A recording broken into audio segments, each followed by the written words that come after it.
Alors, pour le programme de la suppression pour la libération d'une liste doublement enchaînée, il y a deux cas de figure. Il y a la méthode qui s'appelle clear, qui permet simplement quoi? Qui permet simplement de supprimer tous les éléments, de vider vraiment la liste, mais la liste chaînée est toujours là. Ça veut dire quoi? Ça veut dire le pointeur dans la liste chaînée, il est toujours réservé en mémoire, mais les éléments de la liste chaînée ont été supprimés. Ça, c'est le premier cas de figure, ça s'appelle clear. Ça veut dire quoi? Ça veut dire que ça permet de retourner une liste vide. La liste doublement enchaînée, elle est toujours là, elle a toujours une adresse mémoire, mais elle pointe sur un hid et un tail qui est égal à nul. Et tous les éléments de la liste ont été supprimés. Ça, c'est le premier cas de figure, ça veut dire clear. Alors le programme correspondant, vu qu'on ne va pas supprimer, vu qu'on ne va pas toucher le pointeur de la liste de bonhommes enchaînés, on a besoin simplement de passer un pointeur sur la liste. Mais si on veut supprimer vraiment la liste chaînée, ça veut dire vraiment désallouer le pointeur qui pointe sur la liste chaînée, on doit passer double pointeur. Ça veut dire un pointeur sur le pointeur pour qu'on puisse, en fin de compte, free le pointeur. Alors, par contre, la méthode clear, ça permet simplement de supprimer les éléments de la liste chaînée, mais en fin de compte, le pointeur, il est toujours là. Ça veut dire concrètement quoi? Alors, concrètement, ça veut dire que, alors, ça c'est le pointeur dans la liste chaînée, elle pointe sur le hit, elle pointe sur le tail, alors ça c'est le hit, alors ça c'est le tail, et entre le hit et le tail, il y a des éléments, ok? Alors, il y a des éléments doublement enchaînés, ça veut dire qu'il y a double flèche entre ces deux éléments. Ça veut dire quoi? Ça veut dire une liaison. Alors ça, ce monsieur, il pointe le précédent correspondant, il est nul. Alors ça, le suivant correspondant, il est nul. Alors ça, c'est la liste doublement enchaînée. Ça, c'est le pointeur de la liste. Ça veut dire ça, la liste. OK? Ça, c'est la liste. Et ça, c'est le hit. Et ça, c'est le tail. Alors ça, c'est le hit. Et ça, c'est le tail. Alors, la méthode clear, qu'est-ce qui permet? La méthode clear, ça permet simplement de supprimer cet élément, cet élément, cet élément, mettre cet élément à nul, ça veut dire qu'on doit aussi le supprimer, et aussi cet élément à nul. Mais le pointeur de la liste, il est toujours là. Ça veut dire quoi? Ça veut dire que je ne vais pas toucher vraiment le pointeur. Je vais simplement supprimer les éléments entre le head et le tail. Alors, donc, pour pouvoir supprimer les éléments, on n'aura pas besoin de double pointeur sur la liste. J'aurai besoin simplement d'un pointeur et je vais supprimer les éléments. Par contre, pour pouvoir supprimer vraiment la liste, ça veut dire supprimer cet élément, j'ai besoin d'un pointeur sur cet élément. Donc, d'ailleurs, la liste, c'est un pointeur. Donc, pour pouvoir supprimer, on aura besoin de double pointeur. Alors, donc la méthode clear qui nécessite simplement un seul pointeur, le code correspondant, il est là. Donc, ça nécessite simplement un pointeur. Je teste est-ce que la liste elle est déjà nulle. Je récupère le hid et je boucle.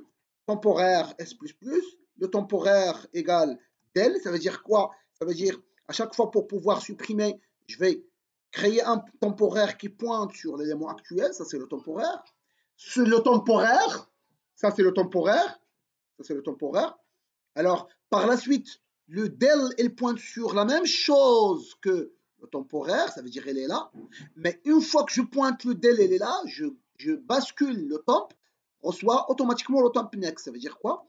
Alors, voilà, voici. Alors, le temp est égal à le del, c'est la même chose que le temp.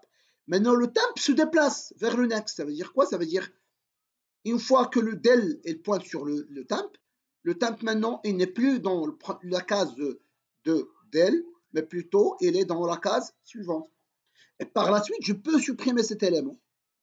OK? Et la même chose, le del il sera ici, le temp va basculer ici, et je supprime le del, etc. etc. Donc c'est ça la logique.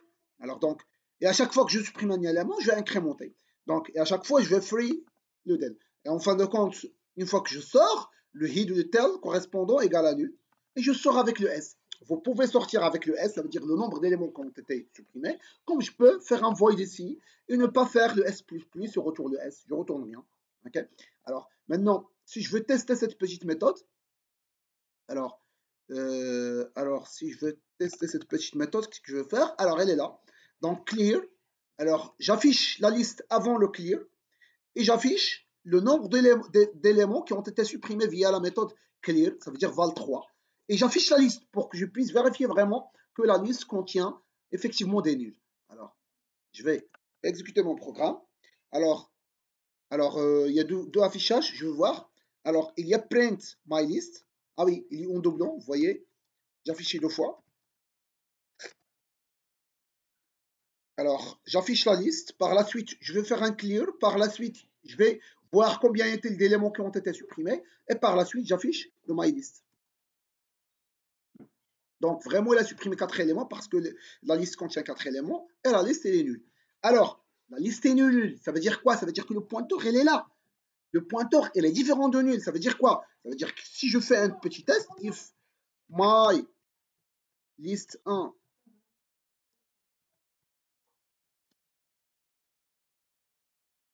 alors printf la liste est vide mais non nul. Alors anti/n 1 point virgule et je vais exécuter mon programme.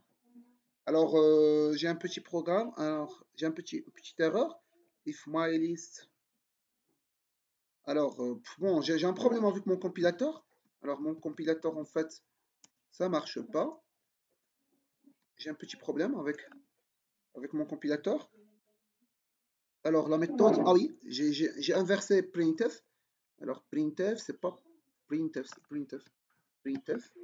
Alors je vais exécuter. Alors effectivement, j'ai annulé vraiment la liste.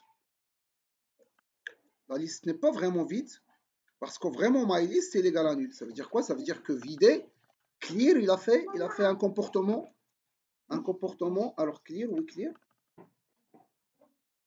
Il a annulé le hit, il a annulé le tail, il a bouclé. À chaque fois, il free les éléments. Je sais pas, normalement, j'ai anticipé qu'il doit m'afficher. J'ai anticipé qu'il doit m'afficher que la liste est, non vide. Il n'y a pas de problème. Alors, je vais tester maintenant la méthode remove.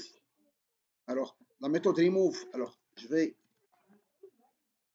modifier ça. Et je vais faire aussi val3. Alors, la méthode remove, contrairement à la méthode clear, il prend l'adresse dans ma liste. Ça veut dire double pointeur. D'ailleurs, ma liste 1, c'est un pointeur. Vous voyez, c'est un pointeur. Et l'adresse du pointeur, c'est un double pointeur.